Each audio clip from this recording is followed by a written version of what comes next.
Call this meeting of the Fayette County Board of Commissioners to order. Please stand for the pledge of the flag.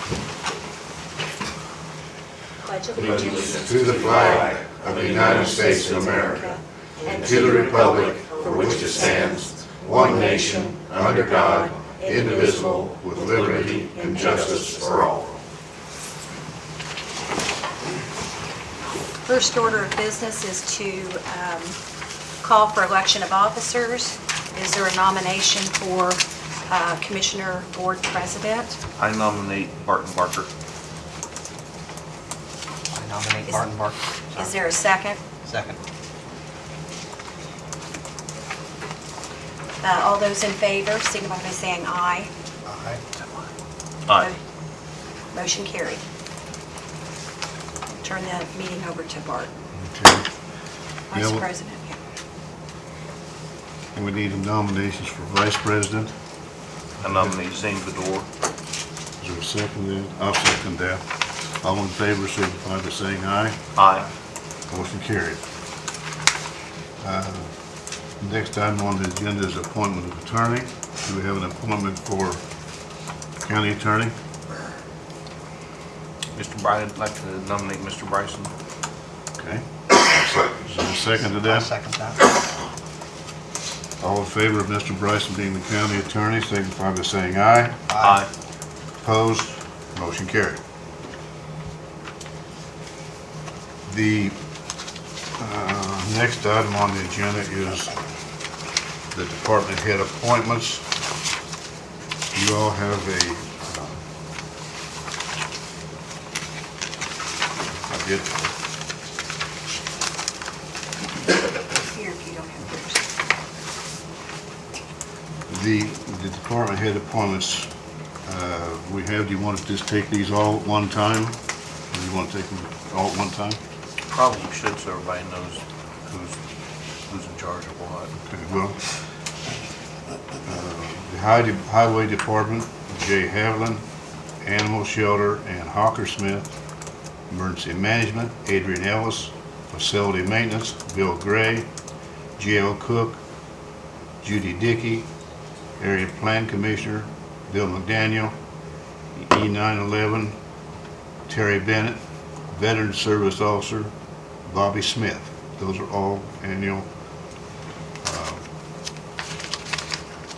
department head appointments. You can appoint them one at a time or as a group, whatever you decide. I would move to accept all the department heads as you read them. I second. I agree. Okay. All in favor, signify by saying aye. Aye. Opposed?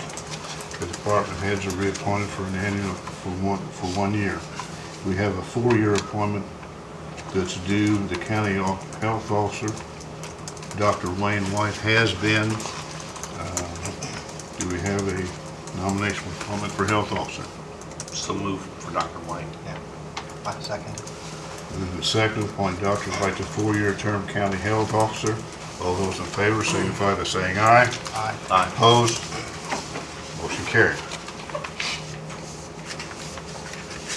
The next item is, You know who I didn't get on there, because I just saw him walk in? who?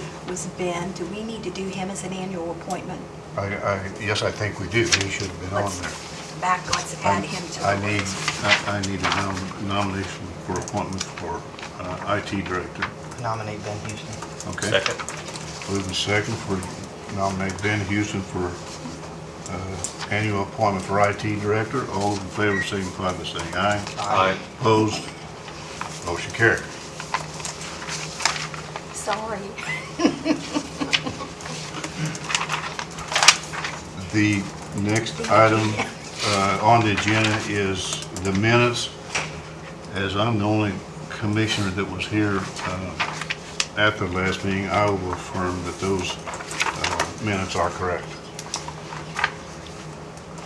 Department head reports. Jay?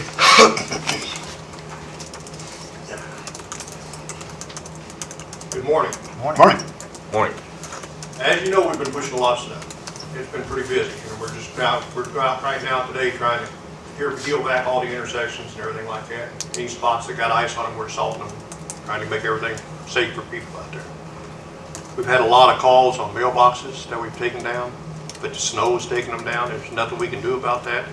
And I try to tell people if they hit a mailbox, we'll replace it.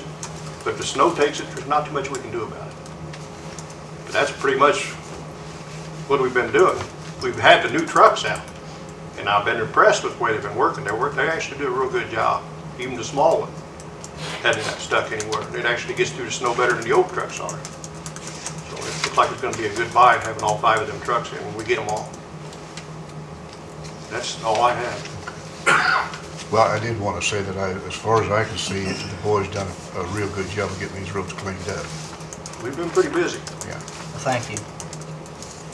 Okay. Anybody else have any questions of Jay? Thank you, Jay. Bill Gray? Morning, gentlemen. Morning. Been real busy, moving snow, just like Jay. I was here all day Saturday, getting it cleaned up, because we got hit good Saturday again.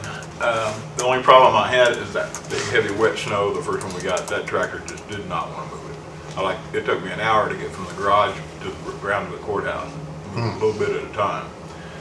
So something we may want to look at is maybe look at a price at getting a blade on that pickup truck. 4-wheel drive pickup truck, we put a blade on the front of there, I could do the parking lot, no problem. Okay. I mean, that's something we don't have to do it right away, but something to look at maybe. Other than that, they're getting ready to demo the kitchen, the dishwashers in the kitchen. And when they do that, we're gonna go in and scrape everything down, paint everything, get everything ready for it to go back together, so we're gonna be really busy over there. I got an email from him Saturday, and he didn't give me an exact date, but he said he had all the stuff in, so they'll be ready to come down and get that started. Okay. Were there new cabinets that came with that? I mean, is that part of the The project? cabinets are not gonna be there anymore, Frank. They'll have underneath storage, but it'll be all new stainless steel top and new upright dishwasher going in. And so we're gonna clean all that up once they get everything tore out of there, repaint everything, and get it ready to go back in. He said he'd give me a week by the time they demo it till they install. So we'll be really busy right there. And other than that, that's all I You have. don't have any big problems coming that you see? Not that You I never see. know, but- Not that I see. Okay. Just snow. Right. Other than What that, we can do no. about that? Right. Okay. Thanks, Bill. Hey, thanks, guys. Ben?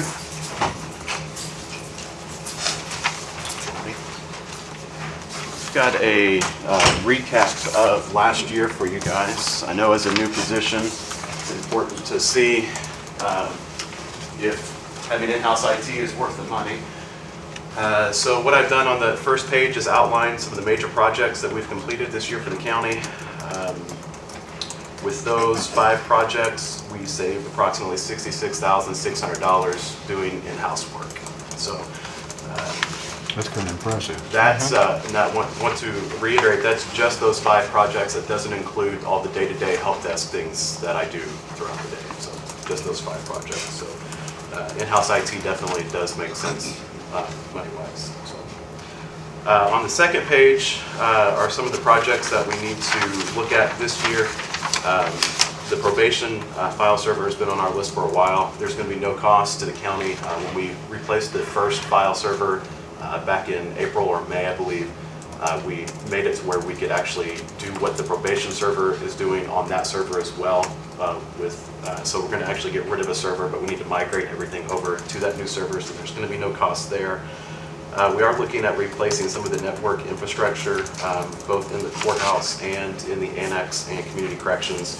We're still getting bids on that. I'm estimating between $15,000 and $20,000 for that, but that will be our only major project cost-wise for the year. We're in good shape with everything else, and so I think that'll be our main focus this year. The building could really use a new phone system.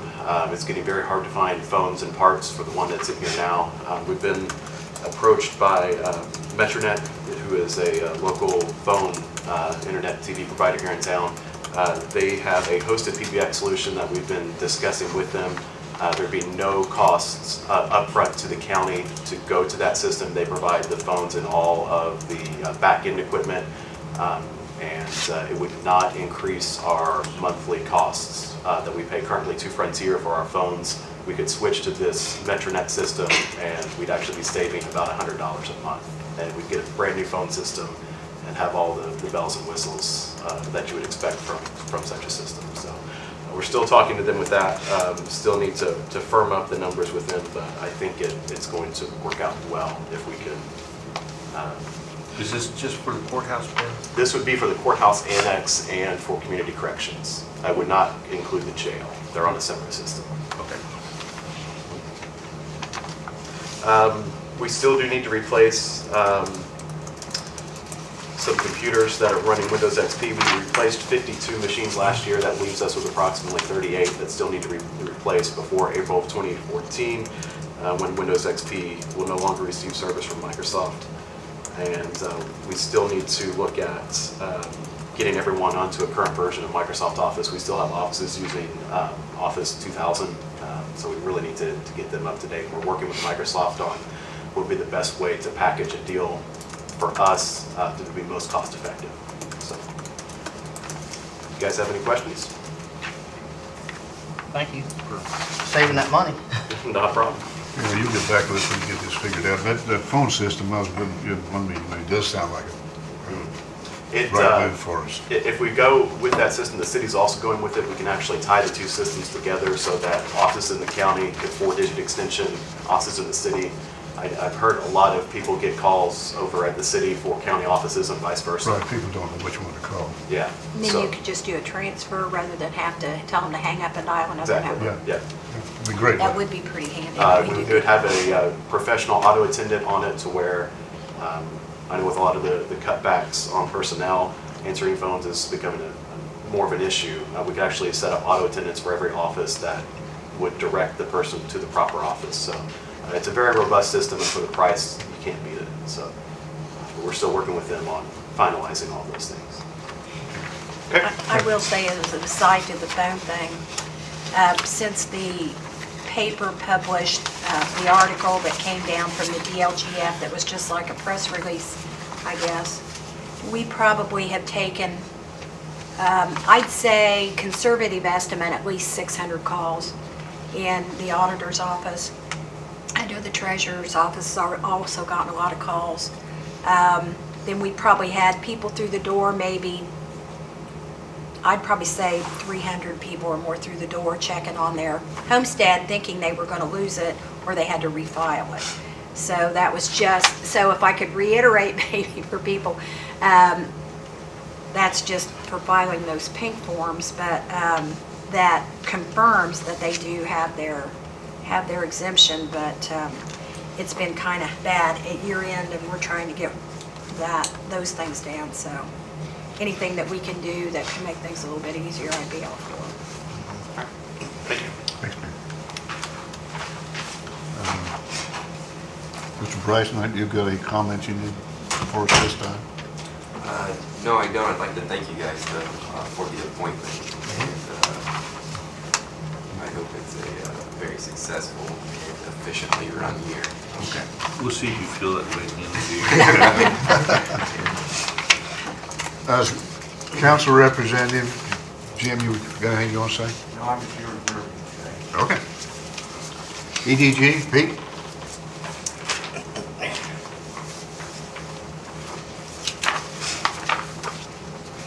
Morning. Morning. Good morning. For those of you who are new, EDG provides a monthly report, which we have a copy of, that outlines projects that we're working on or specific issues that we have. I'm not going to go through this whole list, but if you have specific questions, please feel free to ask. Under speaking topics, I will update on these projects. These are our hot projects. Project Neptune, we hope to have resolution within the first quarter. Understand I'm saying resolution, that doesn't mean that we're going to have them on board, but we hope to have that issue resolved and know exactly where we are with that project. Project Jet is a project we've been working on. It's a manufacturer of military components located in Florida. We've been working with them probably for about 8 months now. The problem we have is getting them to come into Fayette County or physically come here to visit. They have expressed an interest in relocating, very strong interest. The mother of the principal lives here, and the principal has decided that he wants to be closer to his family, and specifically to his mother. What we're going to do and what we're going to ask our board in our next board meeting is, since we can't get him to come to us, we're going to go to him. A couple of us are going to go down and meet with him and see if we can bring this one up a little bit closer. Project Lawn will be coming off your list. For those of you who have been north, they broke ground last week, and obviously weather has slowed them down a bit, but construction is underway on that project. And if you don't recall, it's an initial 8-job project with projections to 25 jobs.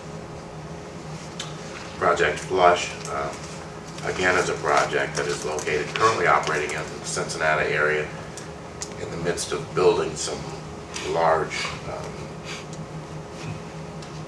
cleansing units for mining operations. They started the project there. They want to move here, but they're so far behind in their construction down there, or their assembly, that they haven't had time to actually get in with us and talk, but that one is still working.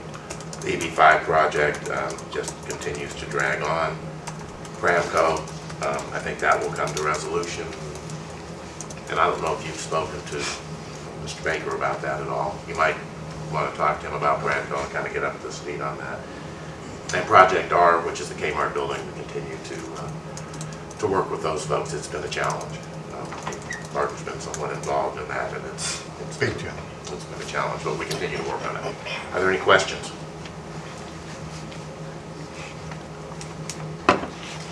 No questions for Pete? Thanks, Pete. Okay. Again, feel free if it's between meetings or something and you have a question about something that we're doing. I'm not there, obviously. I'm not a paid employee, so I'm not there. But I can make arrangements to be there if you want to sit and talk. Thank you, sir. Thank you. Next item is mail. Debbie, you got it. We received a letter from DNR, and this is from the, what division? The Division of Water, Dam Safety Section, and it's concerning the high hazard dam inspection report that was submitted by Christopher Burke Engineering on the Manlove Park Dam. And it just gives an update, said that our engineer, which Christopher Burke, when he was here last year, Dave Eichelberger from Christopher Burke Engineering, he went over that the dam is conditionally poor, and then he is working on a project that had been discussed last year to get the dam reclassified from a high hazard dam to a significant hazard dam. So we may just pass this on to AJ so that Give him an opportunity to look at that, and then maybe have an update on see that. what we need to do. Yeah, maybe get him, and I will get him Dave Eichelberger's Number. number And at address. the engineering company. Okay. We can go Okay. from that. Old business. Anybody have any old business? New business. Public Defender Board, Mr. Eldridge.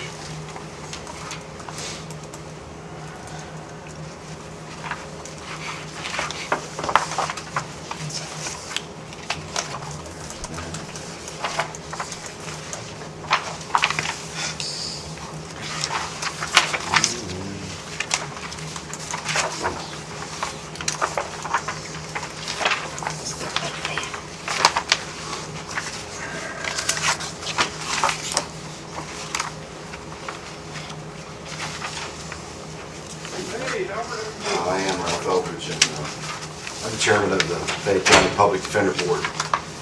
And I hadn't been before the commissioners in quite a while, so I thought it would be a good time, since you guys are new, to just acquaint you with what we do in, on the board and what some of the operations are, some of the results of operations.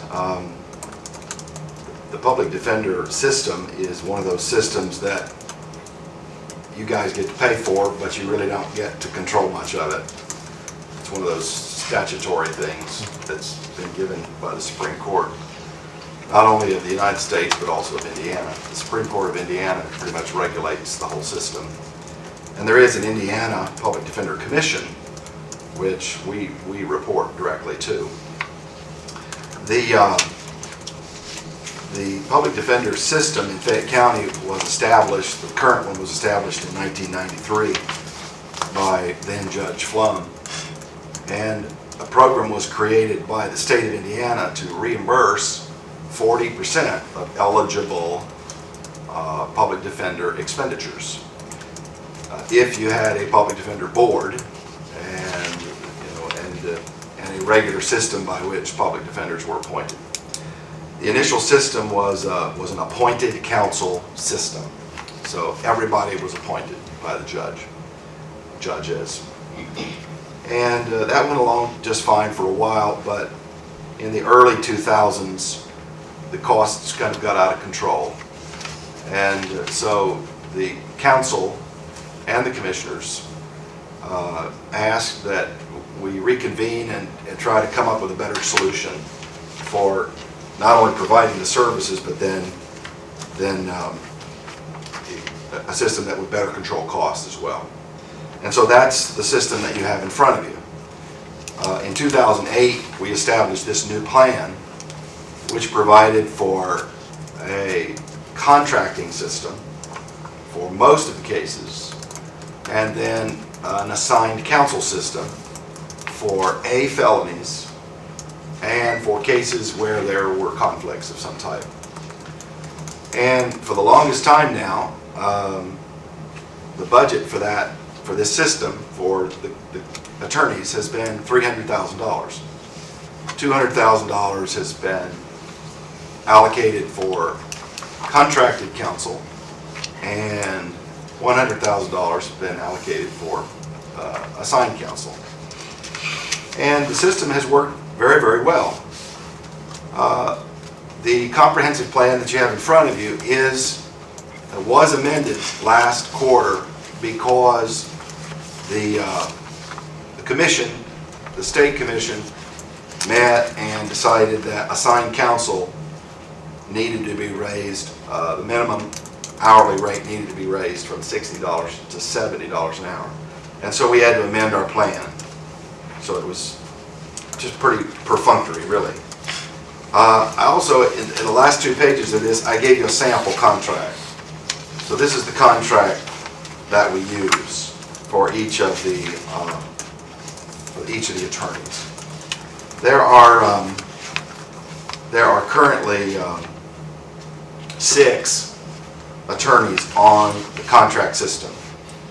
4 of the attorneys have a full contract, which means $40,000 per year. And 2 attorneys have a half contract, which is $20,000 per year. And Mr. Bryson's new on the board this year, on the system this year, and he personally has a half contract. Then there are assigned counsels that the judges appoint, as I said, when there are A, felonies or conflicts. And Alan Demkovich is one of those attorneys. Carol Weber sometimes works in that respect. And just every now and then you see names that are assigned that are not that regular, but you see them occasionally. And those are situations where, like, attorneys from nearby counties maybe that won't have a conflict that other attorneys might. Now the board reviews, and the auditor's office, and specifically Ms. Sharon Lane, prepares a report quarterly, which is of course available in her office, and for the reimbursement, for the amount of expenditures and the reimbursement. And I just want to commend her for the work she does. The report is always on time, very accurate, and does just a really good job. And the system has been working really, really well.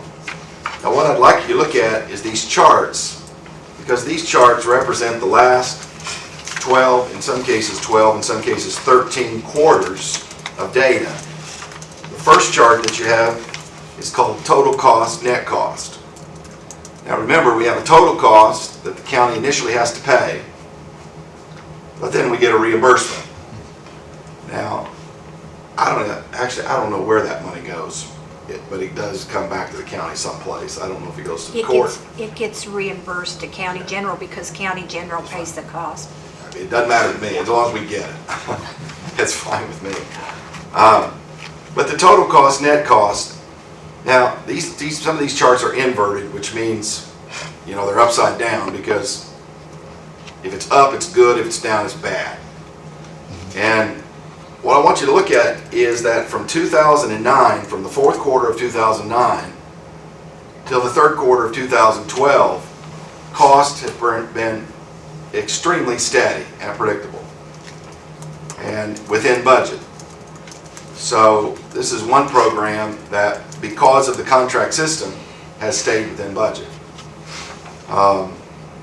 We established this contract system in 2008, and there were a lot of cases that had to kind of be flushed out through the system. And that's why in September of 2009, that first quarter, you see a real bad number. And that bad number was $234,000. If you remember, that was the Flanagan case. Much of that was. But then once that case was over with, a lot of cases were flushed through the system. We got to be very, very predictable in the amount of our cost. Now, the second chart is, again, it's inverted, so down is bad, up is good. Now that's predictable cost, even though caseloads are going up. When you compare it, you know, to 2009-10, the caseload's going up, but the costs have remained pretty steady. And that's because the last chart, the last bar chart, you can see that the red bar, which represents the assigned counsel, has steadily declined from December 31st, 2009 to today. You can see the red bars keep going down. And those are the assigned counsel. And what that means is that, you know, far and away the large part of the load of public defender cases, and these are only public defender cases. This is not tracking cases that go through the court that are outside of that system. But it just shows that the assigned counsel keeps going down, and that's what we want. We want as much as possible of, we want as much as possible of caseload to be handled by the contracted counsels who agree to a flat fee. Now, I mentioned that we had to amend the plan because the commissioners raised the assigned counsel per hour fee to $70. Now, there's a hearing in March that I may comment on because I really disagree with what they're proposing. Is they're going to be discussing a proposal to try to enforce what they consider equity in pay amongst defense counsel, even those on contracted arrangements. They want defense counsel to approximate, and I don't know what that means, but they want it to approximate the level of salary that a deputy prosecuting attorney would have. And I really don't even know what that amount is in our county. It's 80, 70, or 80 or something like that. But I just think that would be disastrous because every county is a little different, and that means that I'd have a whole lot more work to do, and we don't get paid for this. We're a totally voluntary board. I've been on the board since its inception. Zane, I think, is going to be coming onto the board. And we're just voluntary, and we meet once a quarter to review the report, and we meet as needed to sign the contracts, re-up the contracts every year, and then review the plan and do any amendments that might be needed because of the law changes or the commission's changes. So I think we've got a really good plan in place. I don't want to see it changed, so I hope it doesn't change. And, I mean, this chart really tells the story of the costs being really, really under control. So what it also says is that, at least from a cost perspective, we have a very, very efficient court. I just want to commend our judges as well. Judge Butch, Judge Ertl have really been running a very efficient court from a financial perspective. Hopefully I'll never get to see how efficient they are from a judicial perspective. I just should never go in there. But from a financial perspective, they're running a very, very efficient court, and for the last 2 years, we've been under budget for total costs and certainly for net costs. We've been under budget. So it's a good system, and just wanted to apprise you of it. That's all. Any questions? Thank you, Ralph. Sounds like you're doing a good job, and I do remember before we had this plan that we was struggling to find money to pay it. Well, I think every It was third really out of control. or fourth quarter, you were always having to re-up the money Right. coming in, and that's one of the, it was actually, I don't know if he was councilman then or commissioner, but Richie Flum joined the board, and, he really pushed, said, let's look at a new system. The system we have is really copied from some other counties that had gone to a contracted system.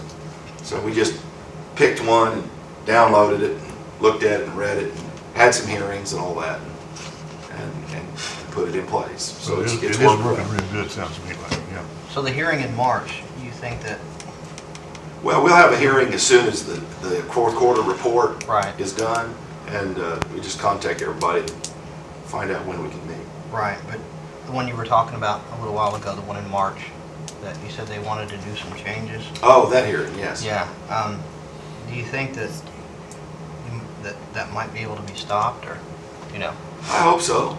I mean, I think it would be bad for the systems. Mhm. It would create what is right now a very predictable, easy to use system. I mean, I think Sharon could verify that she's, with the help that they give and the training they give, it's a pretty predictable system now.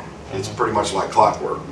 But anytime you introduce change, and in this case, it's change to try to equalize things. Well, you can't equalize anything. And when you try, you just create a mess. And I think it'll be a mess if they try to do it because, again, there won't be uniform standards throughout the state. Well, at least for all the counties that have adopted these systems. And not every single county has adopted this system, but I think 70 of the 90 have. So I just think it introduces a lot of questions and a lot of problems in the formula by which we're going to equalize everybody. So I just really hope that it does not get adopted. Okay. Think any more questions? No, sir. Thanks, Ralph. Thank you. Thank you, Ralph.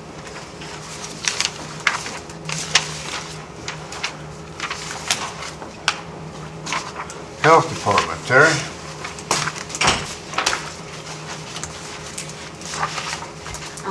I have to present two job descriptions where I was under the impression, I should have read the job description before, but I thought our public health nurse the LPN was in there instead of just an RN. So we redid that in order for us to bring an LPN into the public health nurse after Carolyn left. And then I also have a job description for the part-time, actually Carolyn, helping with getting Medicaid billing going and all this. She's not going to work more than 5 hours a week at that. So I just have those two to present. And otherwise, I think We did that's... find out that an LPN can handle the health nurse. From a state perspective, Yeah. they are okay with that. Yeah, it doesn't require an RN. But, I attended the council meeting and was there for part of it. And one thing I wanted to, from what I understood, the judge is going to move to high school and she's going to work about 3 hours now. And the and the other girl who was working 30 hours as such is going to be a full-time. Right, she's Well, moving into public health nurse. But my question is, you had two almost full-time people before, and now you've got one in a piece. How are you going to get all the Well, work done? well, we're still having one LPN come in. It's Megan Sparks. She'll come in on the first, second, and fourth Wednesdays to help us with our clinics, as we've done before. And then she's also going to come in, like, we haven't quite worked this out yet, but she'll be coming in probably at least once a week, like on a Thursday, and take over the tobacco program off of, that Paula's doing now, so that Paula can spend more of her time public health nurse. So how's it going to balance out as far as hours worked and It's good. and The co- grant- and cost and Well, employee it's going to cost? go down quite a bit. The cost of everything is going to go down. For the grant part, well, for the grant part of it, we'll not probably use as many hours in nursing as we have in the past. We just don't need them? Won't say we don't need them, but, you know, we're getting pretty efficient down there. And you know, I don't know what to say. It's not that we But don't. what you are saying was with your move, you're going to have a net cost to the county of reduction. Well, because they put Matt back in, Matt's position back in, they hadn't funded that for this year. So Paula, moving into the public health nurse's position, is at a lower salary than what Carol will make. So we're taking that balance and moving it over into Matt's and asking for an additional appropriation to fill Matt's position. So it Well, is this going to just be. appropriation of what? The total cost is going to be less than what? I think, than what yeah. it was I last I think year. Is it'll that be what you're less than saying? 2012, Oh, yeah, I Yeah. believe so Okay. too. even yeah. though it won't be at the level where they had originally budgeted for 2013. Right, yeah. But you're still gonna be able to get the work done. I really feel that we will, and of course with this Medicaid, that's going to put more work on us. But, you know, And the council has approved the changes. yes, they have. So you need a motion to approve the new job descriptions. I'll second it. Who made it? Make a motion. I'll second it. Thank you. Come down and visit us sometime. Yeah, it's been moved and second, we accept the new job description. Is there any more discussion? All in favor? Aye. Aye. Opposed? Motion carried. I didn't think you were coming from me, so. Okay. Do you have it saved on your computer? Yeah. Thank you. Thank you. Okay. Now, That's that's board appointments. these, and then We got- those two, they're highlighted. Yeah. And then those two. Yeah, you got those. Yeah. Every year the commissioners had board appointments to make. We've kind of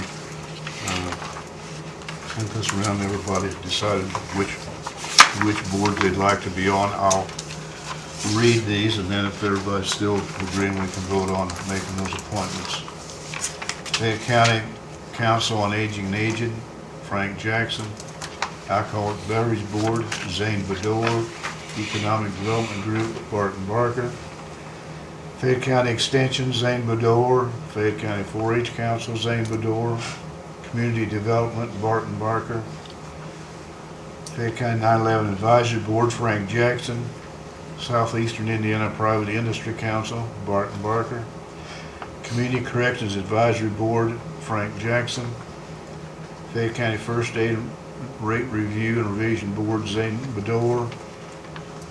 Public Defender Board, Zane Bedore, and Area Planning Commission, Zane Bedore. Then we have a Board of Zoning Appeals, Carrie Steele's term. She's asked to be reappointed to that.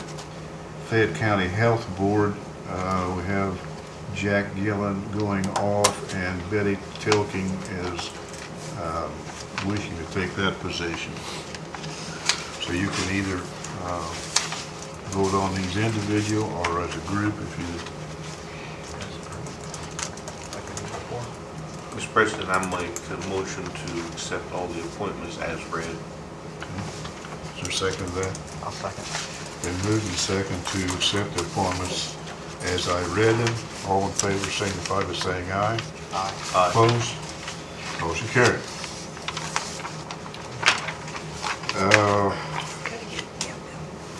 Bill, I asked Bill to come because he's losing one person in his department, and the planning commission kind of need to establish a schedule so that people will know when he's going to be available in the office and when they can get their inspections done. Yeah, and I've already spoken with both Debbie and Barton earlier, and asked to wait until we had the new commissioners on board to make the decision, and then ask them questions about how these are set up. Oh, you're welcome. It'd be a simple decision, but